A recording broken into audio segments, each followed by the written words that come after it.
Party ఉన్నా కూడా అది ఉండదు.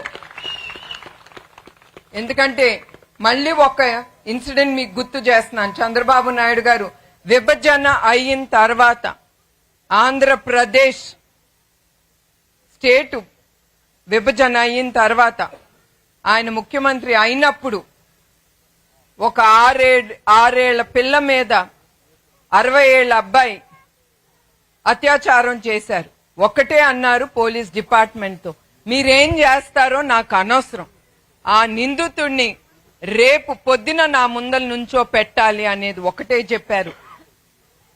ఆ పోలీస్ డిపార్ట్మెంట్ వాళ్ళ డ్యూటీ మీద వాళ్ళు ఉన్నారు. మరుసటి రోజు పొద్దున అతను ఆత్మహత్య చేసుకుని ఒక చెట్టుకి ఆలాడిపోయాడు. అది ఎందుకు అంటున్నారు? అది చంద్రబాబు నాయుడు గారి నాయకత్వం మీద ఉండే భయం ఆ మొగాడికి ఉండాల్సిందే.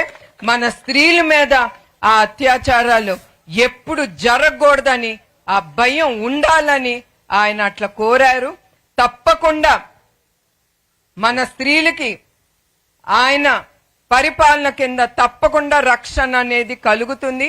అట్లానే ఆయన సూపర్ 6 లో స్త్రీలకి ఏమి హామీ ఇచ్చారో తప్పకుండా ఆయన్ని అమలు చేస్తారు. అయ్యే కాదు, అక్కడితో ఆగదు చంద్రబాబు గారి నాయకత్వం.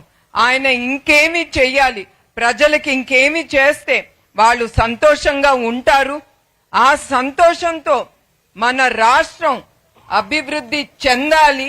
ఎందుకంటే ప్రజలు సంతోషంగా ఉంటేనే కదా ఒక రాష్ట్రం సంతోషంగా ముందుకెళ్తుంది.